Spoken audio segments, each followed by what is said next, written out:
자, 로마서 강의 5번째 시간 사랑의 흔적이라는 제목으로 하나님 말씀을 증거하겠습니다.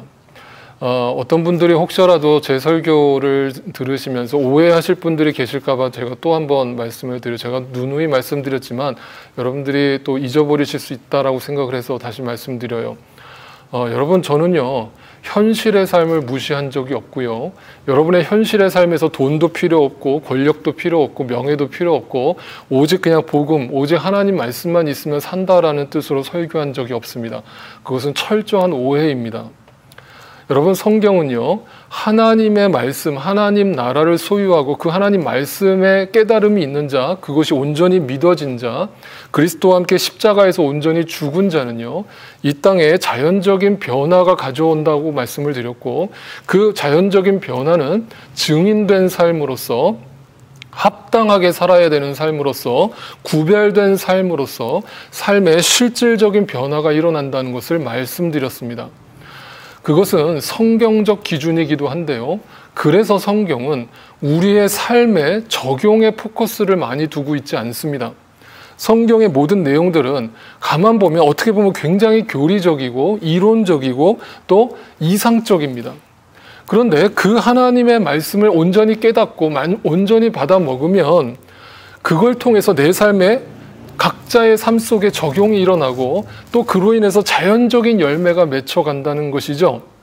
그래서 내가 포도나무의 가지로 붙어 있느냐 떨어지느냐의 문제는 결국 포도나무가 중요한 것이고 그 뿌리가 중요한 것이고 그 씨앗이 중요한 것이지, 그 뒤에 따라오는 모든 삶과 변화들은 자연적으로 따라오는, 능동적으로 따라오는 변화여야 한다는 것이죠.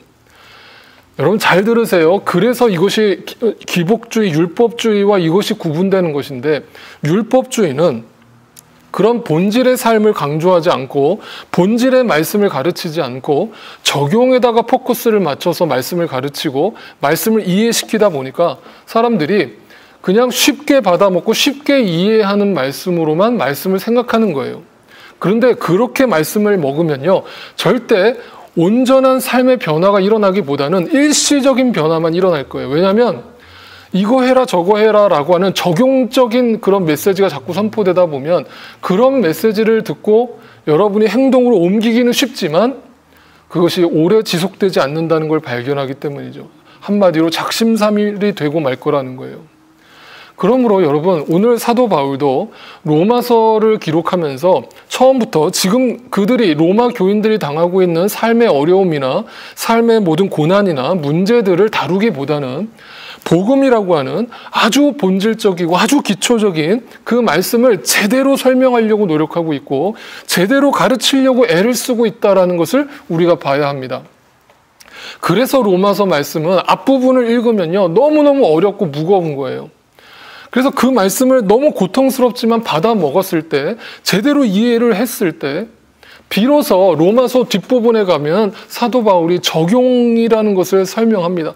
그렇다면 이제부터 우리가 어떻게 살아가야 되는가가 그제부터 나오는 거예요. 그러니까 내 삶에 근본적인 변화와 적용이 일어나려면 온전히 말씀을 이해하고 받아먹는 작업이 먼저 선행되어야 한다는 뜻이죠. 그러니까 여러분, 바람이 불 때 그 바람이 불어서 나뭇가지가 흔들리는 변화가 일어나듯이 굳이 내가 나뭇가지를 흔들려고 어떻게 하면 저 나뭇가지를 제대로 흔들 수 있을까를 고민할 필요 없이 바람이 불어오면 되는 것이거든요. 바람이 불면 자동적으로 나뭇가지는 흔들리는 것이거든요. 이렇게 이해를 하셔야 여러분이 말씀을 바라보는 관점이 달라지고 또 말씀을 묵상하는 관점이 달라질 거라고 저는 생각을 해요. 여러분, 그러니까 성경을 읽을 때 기복주의적 시각으로 성경을 읽으면 어떤 문제가 생기냐면 예수를 잘 믿으면, 하나님을 잘 믿으면 무조건 이 땅에서 복을 받는다. 이렇게만 만약에 성경을 단순하게 본다면 큰 오류가 생길 수 있다는 거예요. 여러분, 성경을 읽다 보면 수많은 가난한 자들의 삶이 등장하거든요. 수많은 병자들의 삶이 등장하거든요. 수많은 순교자들의 삶이 등장하거든요. 여러분, 제가 여러 번 말씀드렸잖아요. 여러분, 사도 바울의 삶에서 그가 이 땅에서 무슨 복을 받으며 살았나요? 여러분, 구약 성경에 보면 엘리사라는 선지자가 그렇게 하나님 말씀을 쫓아 살았는데 결국 병들어 죽게 되잖아요. 근본적으로 하나님을 잘 믿는다는 것이 이 땅의 복과 직결된다라고 가르치는 것이 왜 잘못됐는가를 생각해 보시고 성경을 읽어보세요. 그러니까 여러분, 성경에 또 예수님이 비유를 통해 말씀하셨잖아요. 부자와 거지 나사로의 이야기를 기억하시잖아요. 오히려 성경은 세상에서 복을 받지 못한 자일지라도 그가 하나님 나라에서는 귀한 자로 보여질 수 있고 그 자가 진짜 하나님 보시기에 부자다라고 우리가 바라보는 시선과 정반대의 시선으로 바라보는 거예요.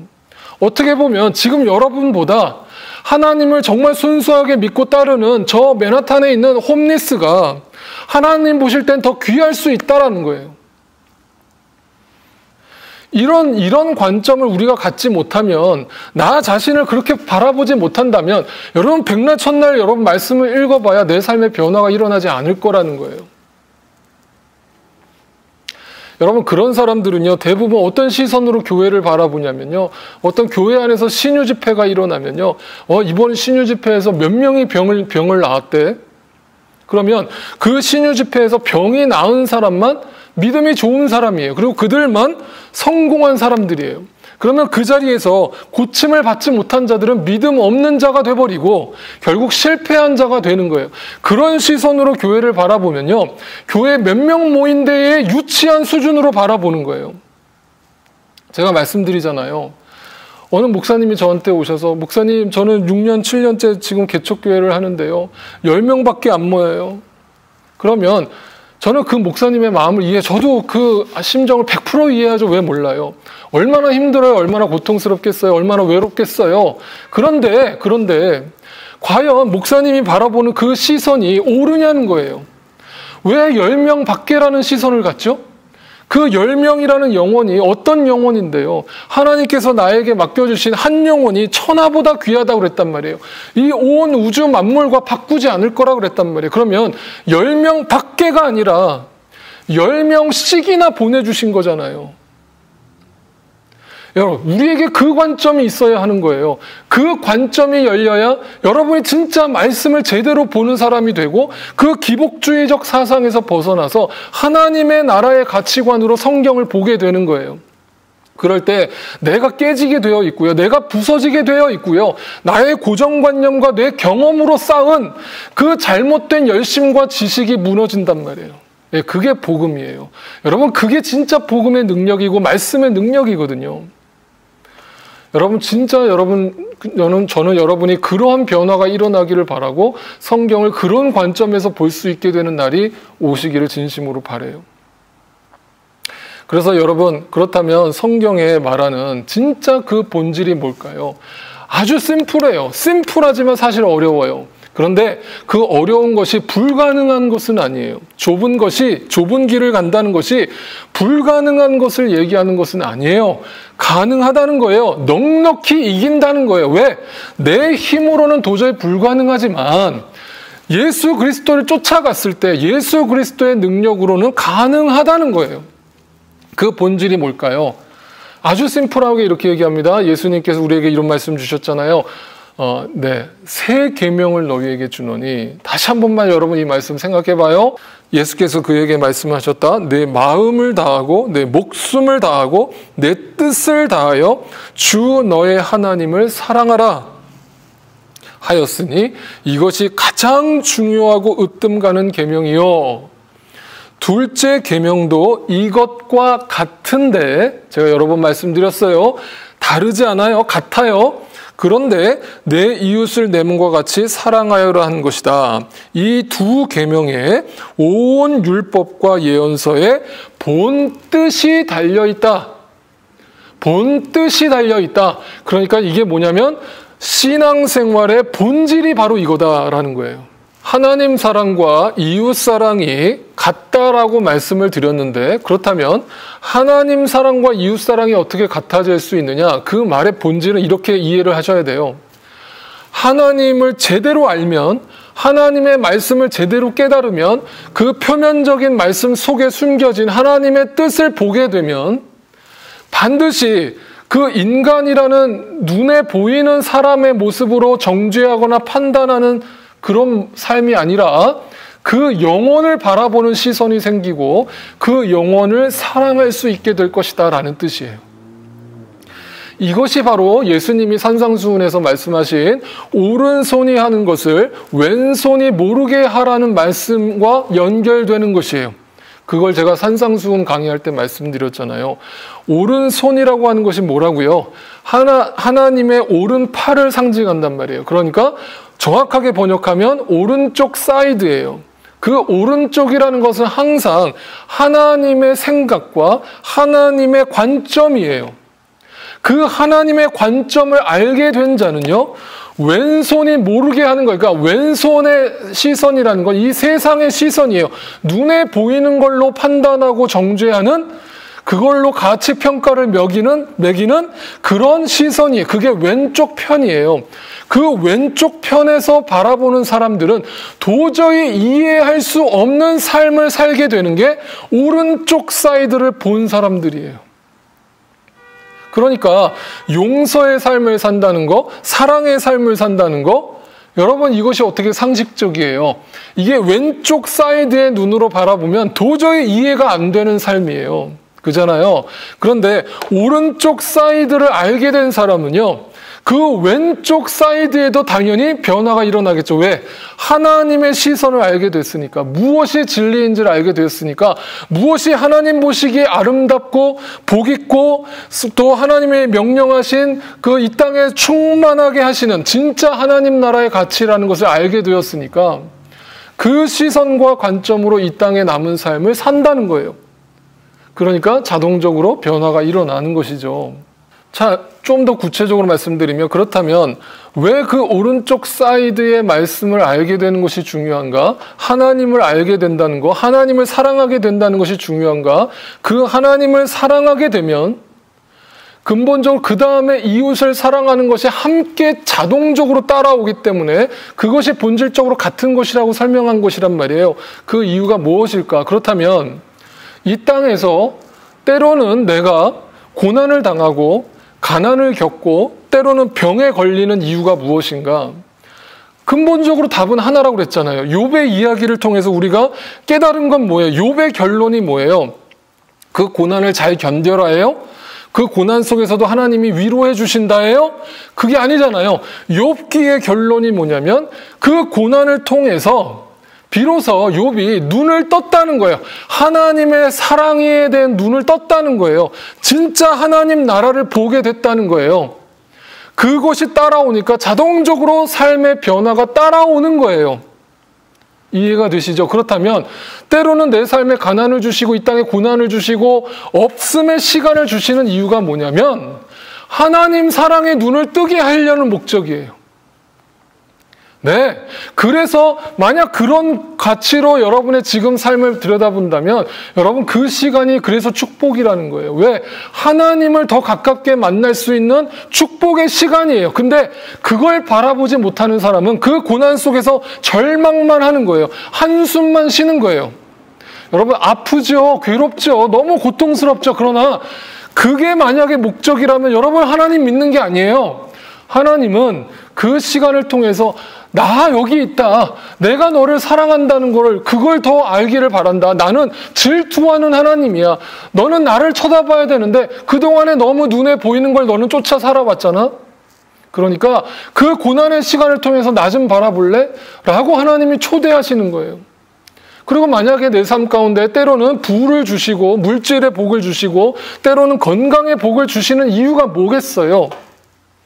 그게 목적이 아니라 하나님을 잘 믿었기 때문에 따라온 보상이 아니라 그것을 도구로 삼아서 이제 하나님에 대한 사랑을 깨달았으니까 그걸 도구로 삼아서 이제 그 하나님의 사랑을 누군가한테 증거하는 삶을 살라는 도구로서 허락해 주신 거예요.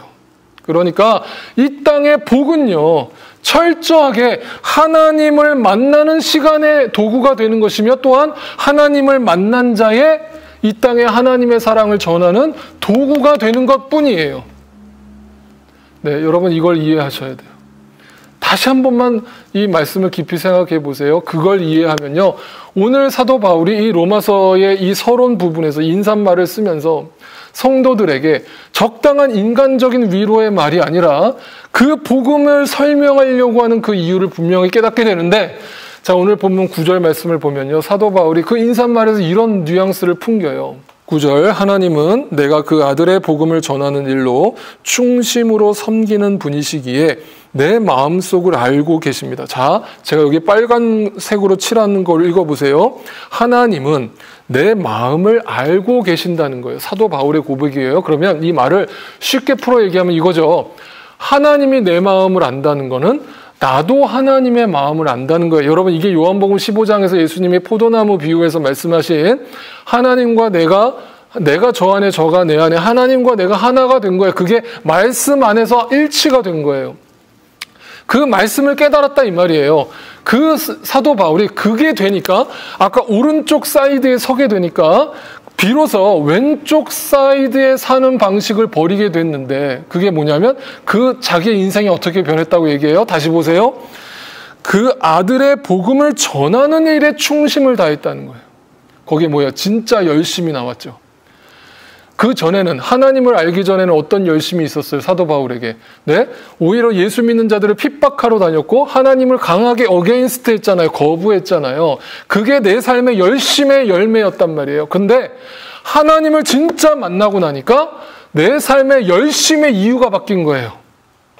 열심히 사는데 그 목적이 뭐냐면 돈이 아니라, 건강이 아니라, 이 땅에서 복을 받는 게 아니라 하나님의 복음을 전하기 위해서 사는 거예요. 오직 그게 내 삶의 목적이 되는 거예요. 네. 한 영혼을 살리기 위해서 사는 거예요. 그러니까 여러분, 이거는요, 여러분 전도 좀 합시다, 선교합시다, 구제 좀 합시다라고 목사님들이 여기서 백날 청날 목이 터져라 외친다고 해서 그게 되는 게 아니에요. 그건 증인의 삶이 아니에요. 여러분, 진짜 변화는요, 하나님과 내가 하나가 되는 것, 하나님의 사랑을 알게 되는 것, 거기에서 둘째는 이와 같으니 왼쪽 사이드의 사람들은 이해하지 못하는 비로소 이웃사랑이 나오게 되는데, 그것이 바로 내 삶의 모든 목적을 한 영혼 한 영혼에게 두는 거예요. 그러면 여러분, 지금 여러분 옆에 앉아있는 여러분의 가족이요, 얼마나 귀한 하나님의 영혼이라는 걸 알고 계세요? 알고 계시냐고요? 그런데 그렇게 무시를 해요. 그렇게 저주를 퍼부어요. 그렇게 사람을 핍박을 해요. 그렇게 사람을 무시하냐고요? 그거는 왼쪽 사이드의 사람들의 삶의 패턴이에요. 여러분은 하나님의 사랑을 진짜 알았다면 절대로 나올 수 없는 행동이에요. 그래서 오늘 본문 14절을 또 보세요. 이렇게 설명하고 있어요. 사도 바울의 고백이에요. 나는 그리스 사람에게나 미개한 사람에게나 지혜가 있는 사람에게나 어리석은 사람에게나 다 빚을 진 사람입니다. 잘 들어보세요. 여기 그리스 사람이라고 되어 있는 단어는요, 당시 시대의 상을 그대로 드러내고 있죠. 여러분, 사도 바울이 살던 그 시대는 로마가 지배하고 있던 로마 제국 시대였어요. 그러나 사상적으로는 그 그리스 철학, 헬라 철학이 그 제국을 지배하고 있었어요. 그래서 언어적으로도 라틴어를 사용하는 사람보다는 그리스어를, 그리거를 사용하는, 헬라어를 사용하는 사람들이 훨씬 더 많았던 것이죠. 그래서 사람들은 그 헬라 말을 쓰는 사람들을 지식이 있는 사람으로 여겼고, 또 부유한 사람으로 여겼고, 또 덕망이 있는 사람으로 취급을 했어요. 그런데 사도 바울이 여기서 그 다음에 뭐라고 표현했어요? 네, 미개한 사람이라고 표현했잖아요. 그 말의 뜻은 헬라어를 할 줄 모르고, 또 어떤 세상적 지식이 부족하고, 또는 신분적으로 미개한 신분을 갖고 있는, 다시 말하면 당시 시대 속에서는 종이라든지 또는 여자라든지 이렇게 사회적으로 무시받는 계층이 있었단 말이에요. 그런 사람들, 정말 사람들이 업신여기고 개, 돼지 취급을 하던 그런 사람들조차도 그리스도 안에서 하나님의 사랑을 깨닫고 나니까 진짜 믿음의 눈이 열리고 나니까 하나님 사랑과 이웃 사랑이 하나라는 것을 알게 되니까 그들조차도 그리스도 안에서 사랑으로 바라보게 되는 거예요. 귀하게 바라보게 되는 거예요.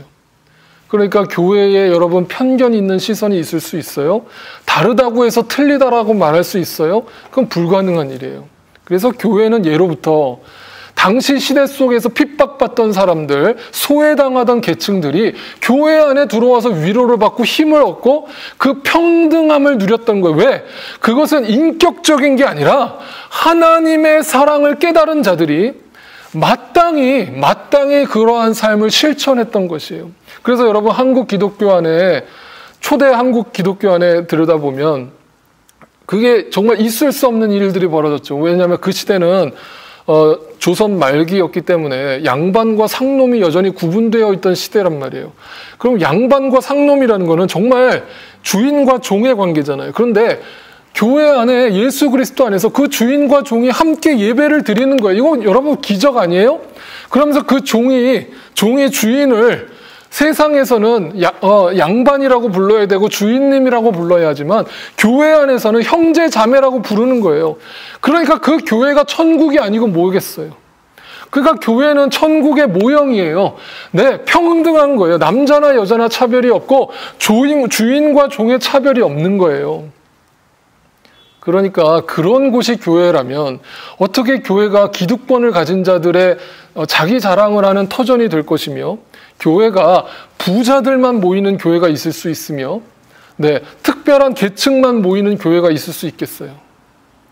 네, 근데 과거에는 그런 교회들이 많았어요. 지금도 있는지는 제가 잘 모르겠지만, 여기 미국만 해도 예전에는 네, 흑인 교회가 따로 있고 백인 교회가 따로 있었잖아요. 네. 그러한 시선들을 여전히 갖고 있는 크리스찬들이 있다면 제가 분명히 말씀드려 그 사람은 크리스찬 아니에요. 크리스찬 아니죠. 그러니까 사도 바울은 그러한 자들 앞에 내가 빚진 자로 살아간다는 건 뭐예요? 하나님의 사랑을 먼저 깨달았다 이거예요.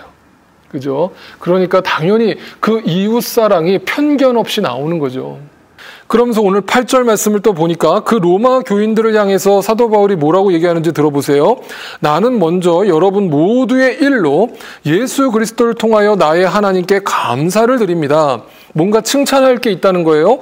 그것은 여러분의 믿음에 대한 소문이 온 세상에 퍼지고 있기 때문입니다. 잘 들어보세요, 여러분. 온 세상이라고 하는 것은요, 당시에는 온 세상이 뭐냐면 로마 제국이죠. 여러분, 로마 제국이라고 하는 그 제국은요, 일단 당시에는 기독교를 받아들이지 않았을 뿐더러 정치적으로, 사회적으로, 문화적으로 타락한 시대였어요. 그러니까 성적 타락은 말할 것도 없고 윤리 도덕적으로도 엄청나게 타락한 부패한 사회였어요. 그 온 세상을 얘기한다는 것은 사도 바울이 그 부패한 정말 쩌들은 어둠의 세상을 뜻하는 거예요. 그런데 그 온 세상 사람들, 그러니까 교회 사람들한테 칭찬을 받았다는 게 아니에요. 그 로마 교인들이 복음 안에서 진짜 복음에 눈을 뜨고 바르게 살아가는 삶의 모습을 보고 온 세상 사람들이 그게 소문이 났대요. 그건 말하면 그들을 칭송했다는 뜻이죠. 네. 그러니까 교회가 세상에 선한 영향력을 끼치고 자신의 삶의 터전 속에서 빛과 소금의 삶을 살아갔다는 뜻이에요. 그로 해서 가정이 변하고 사회가 변하고 학교가 변하고 병원이 변하고 그래서 저 정치 국회의사당이 변하는 놀라운 변화가 일어났다는 걸 사도 바울이 들었다는 거예요. 네. 이게 진짜 영향력이고 이게 교회다움이죠. 여러분, 오늘날 한국 교회에 크리스찬이 약 25% 정도, 최대로 잡았을 때 25% 정도 된다라고 이제 자랑을 해요. 5천만 국민 중에 거의 1,000만 가까이가 된다고 자랑을 하죠. 근데 지금 뭐 줄었다고 얘기를 하지만, 근데 한번 생각해 보세요. 여러분, 바닷물이 짜잖아요. 그 바닷물을 짜게 하는 것은 염도가 있다는 뜻인데 그 소금의 연도가 바닷물에 몇 프로나 될 것 같으세요? 네, 고작 3.5% 정도 된다고 그래요. 평균적으로. 3.5%의 염도가 바닷물 전체를 짭짤하게 만들잖아요.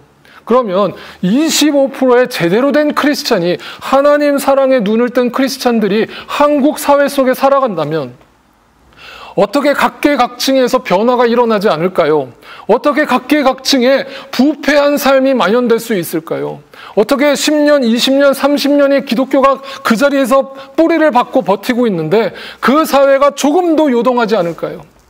오히려 세상 사람들한테 소문이 나고 칭송을 받기는커녕 교회가 손가락질을 받고 있다는 것은 그 이유가 무엇일까요? 그 25%나 되는 소금과 빛이 과연 빛과 소금의 역할을 감당하고 있다는 뜻일까요? 그렇지 않다는 거죠. 그럼 어떻게 해야 되겠어요? 땅에 떨어져 밟히는 것밖에 없죠. 밟혀야 돼요. 그래서 지금 우리는 세상 사람들한테 밟히고 있는 거예요. 여러분, 그게 심판이에요. 그게 믿는 자들한테는 가장 수치스럽고 부끄러운 일이에요. 지금 우리가 그 수치를 당하고 있단 말이에요. 이유는 무엇일까요? 우리가 기복주의적 신앙관을 가져서 하나님을 사랑하는 데는 열심을 냈지만, 그래서 큰 예배당을 짓고 또 새벽마다 나가서 부르짖고 그렇게 하나님을 뜨겁게 찬양하고 예배했지만 이웃을 사랑하는 삶에는 등한시 여겼고, 고통당하고 가난하고 아픈 자들을 하나님의 마음으로 위로하고 그들에게 가서 하나님의 복음을 선포하는 일에는 소홀했기 때문에, 그리고 이 어두운 세상 속에서 크리스찬의 양심을 가지고 빛과 소금으로 살아가는 삶을 등한시 여겼기에 그 열매로서 오늘날 이런 결과가 초래되고 있는 것이죠. 그래서 여기 8절에서 믿음이라고 하는 것을 이렇게 이해하셔야 돼요. 그 믿음이라는 것은 아까 얘기했던 믿음의 본질이에요. 하나님 사랑과 사람 사랑이 그리스도의 길을 걷게 하는 것이고 그것이 믿음이에요. 그게 믿음이에요. 여러분, 그 믿음을 갖게 되시기를 주님의 이름으로 축복합니다. 그래서 사도 바울은 11절 12절에서 자신이 깨달은 그 하나님의 놀라운 사랑을 여러분들한테 나누기 위해서 이렇게 설명하고 있어요. 내가 여러분을 간절히 보고 싶어 하는 것은, 간절함이 있다라는 걸 그 맥락을 읽어보세요. 여러분, 사도 바울이 로마 교인들을 향해 지금 형식적으로 립 서비스를 하는 게 아니에요. 간절함이 있대요. 보고 싶대요. 그 마음이 어디로부터 일어나는지를 잘 보셔야 돼요.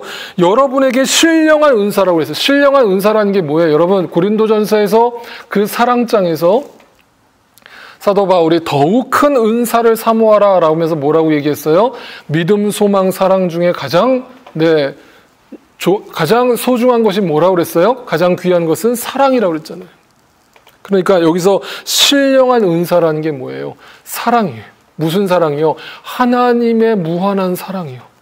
그 하나님의 그 크신 사랑이요. 사도 바울이 체험한 그 하나님의 사랑을 여러분들에게도 나누고 싶습니다. 그러면서 여러분을 굳세게 하려고 하는 것입니다.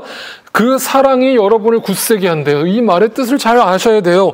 이것은 내가 여러분과 함께 지내면서 여러분과 내가 서로의 믿음으로, 믿음이 뭐라고요? 하나님 사랑과 이웃 사랑의 하나됨이요.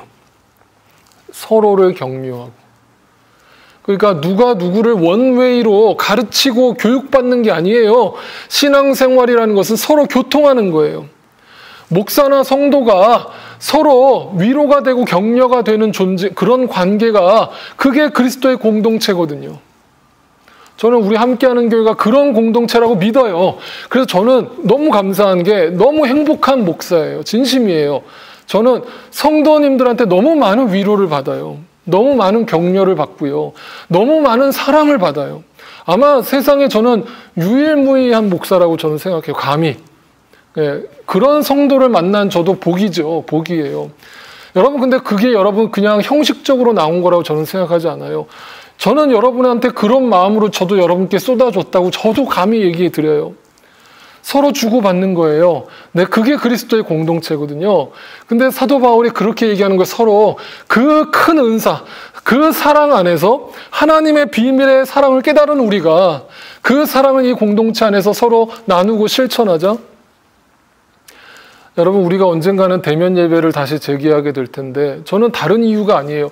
예배는 이렇게 온라인상으로 얼마든지 드릴 수 있어요. 그런데 가장 중요한 거 성도의 교제.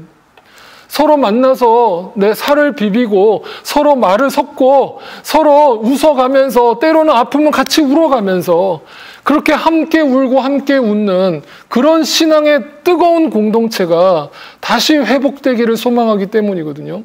저는 그날을 학수고대해요. 우리가 어쩔 수 없이 지금은 이 세상의 이웃을 품어야 하기 때문에 이 코로나 상황에서 조심하기 위해서 우리가 절제하고 있지만 다시 그리스도 안에서의 이 믿음의 공동체가 언젠가 다시 예전의 모습으로 우리가 회복될 날이 오기를 진심으로 기대하고 소망해요. 그러면서 9절 10절에 사도 바울이 이렇게 얘기합니다. 나는 기도할 때마다 언제나 여러분을 생각한대요. 이게 형식적인 말이 아니라고요. 목사가 그냥 형식적으로 하는 말이 아니에요. 진심이에요. 왜? 하나님의 사랑을 받기 때문이에요. 천하보다 귀한 영혼, 나를 살린 그 하나님이 저 영혼도 그렇게 사랑하신다는 마음이 있기 때문이에요. 그래서 그 영혼을 위한 간절한 중보 기도가 나오는 거예요. 어떻게 해서든지 하나님의 뜻으로 여러분에게 갈 수 있는 좋은 길이 열리기를 간구하고 있대요. 간구하고 있대요. 그게 자신의 기도하는 목적이래요. 사도 바울이 지금 여기서 어디 자신의 물질을 위해서 기도해달라고 얘기하나요? 자신의 어떤 건강을 위해서 기도해달라는 말을 하나요? 안 하잖아요. 네, 오직 그 성도들을 만나게 해달라고, 그 성도들과 만나서 서로 격려받으면서 서로 위로받으면서 함께 예배하고 함께 주님을 찬양하고 함께 복음을 전하는 그날이 오기를 학수고대하면서 그날을 위해서 기도하고 있대요. 그러면서 여러분을 늘 생각한대요. 여러분, 우리 교회 안에 지금 중보기도 사역을 하잖아요. 그 중보기도 사역만을 통해서 중보기도 한다는 뜻은 아니지만 그것이 하나의 상징이 되는 거잖아요.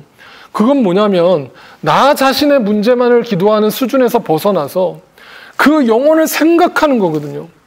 여러분, 제가 기도가 뭐라고 그랬어요? 중보기도의 가장 큰 특징이 뭐라고 그랬어요? 그 영혼을 생각하는 거예요. 그 영혼을 생각한다는 건 그 영혼에 대한 관심이에요.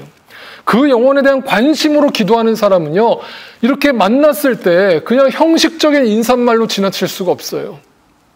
왜냐하면 진심으로 그 사람을 생각하면서 기도하잖아요. 그러니까 제가 여러분께 전화를 드리고 코로나 상황이지만 전화 신방을 하면서 여러분과 얘기를 나눌 때도 근본적으로 여러분에게 관심이 있기 때문이잖아요. 그 마음으로 여러분께 중보기도 하는 것이고 또 지금 중보기도 사역자님들이 그런 마음으로 중보기도를 하는 것이죠. 네, 그 마음이 진실되게 나오는 이유는 그 하나님의 사랑 때문이에요. 형식적인 게 아니에요. 마지못해 하는 게 아니에요. 근데 마지막으로 13절 보세요. 형제 자매 여러분 이것을 아시기 바랍니다. 나는 여러분에게 가려고 여러 번 마음을 먹었으나 지금까지 길이 막혀서 뜻을 이루지 못하였습니다. 나는 다른 이방 사람들 가운데서도 열매를 거둔 것과 같이 여러분 가운데서도 그것을 좀 거두려고 했던 것입니다. 이 열매가 도대체 무엇일까요? 여러분, 무슨 열매예요? 무슨 열매겠어요? 네, 사랑의 열매예요.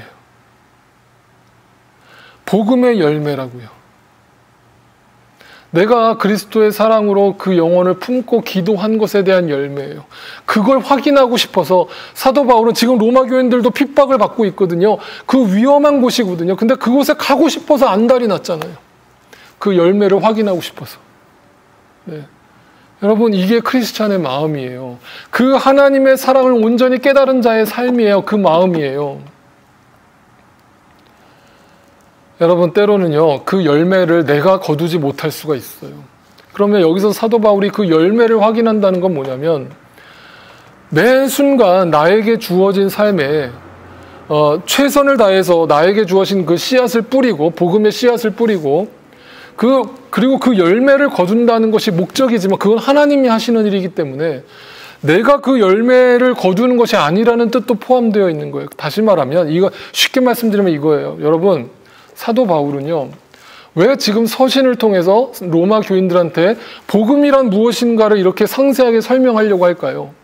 그 이유가 뭐냐면 진짜 여러분이 하나님을 알게 되면 나처럼 그 하나님의 복음에 눈을 뜨게 되면, 그리고 그 하나님의 사랑에 눈을 뜨게 되면 자동적으로 여러분의 삶의 변화가 일어날 것이고, 여러분이 이제는 내가 필요 없이 중간에 나를 통해서가 아니라 하나님과 1대1로 깊은 관계 속으로 들어가서 하나님 안에서 독립하는, 스스로 서는, 하나님과 1대1로 교제를 깊이 나누는 그런 성숙한 신앙의 자리에 서게 될 거라는 뜻이에요.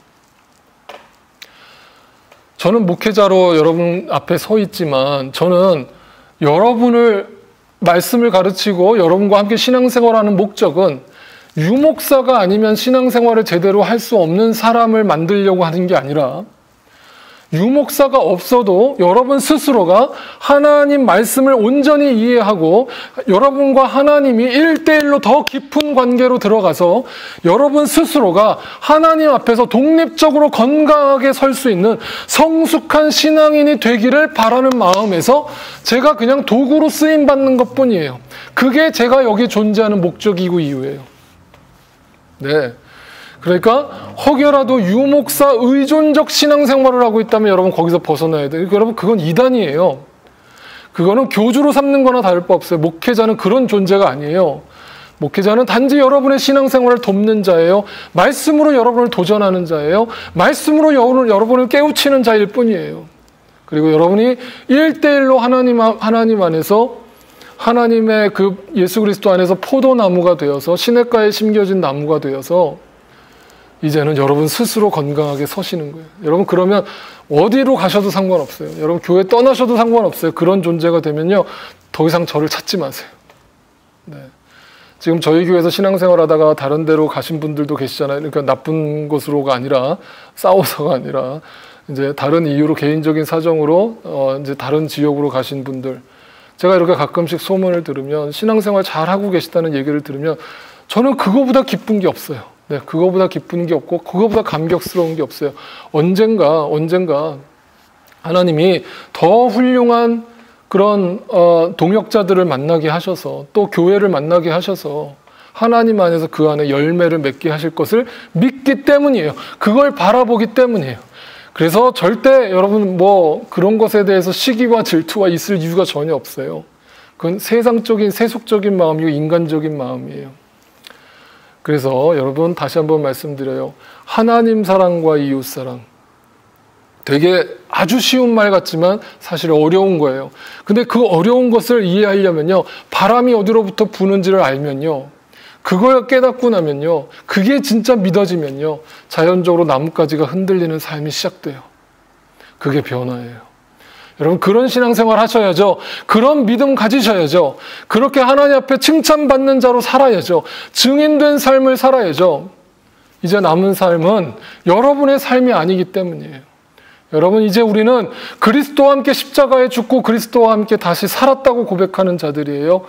그래서 이제는 빛과 소금으로 살아야 하고 세상에서 그 복음의 옷을 입고 흰 옷을 입고 합당한 자의 삶을 살아야 해요.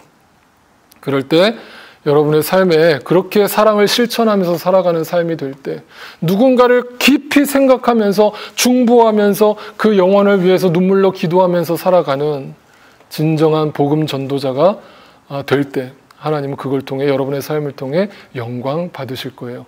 그러한 삶이 그러한 사랑의 흔적이 그러한 믿음의 흔적이 우리 삶 가운데 곳곳에서 여러분 삶의 곳곳에서 나타나고 확장되어져 가기를 주님의 이름으로 축복드립니다.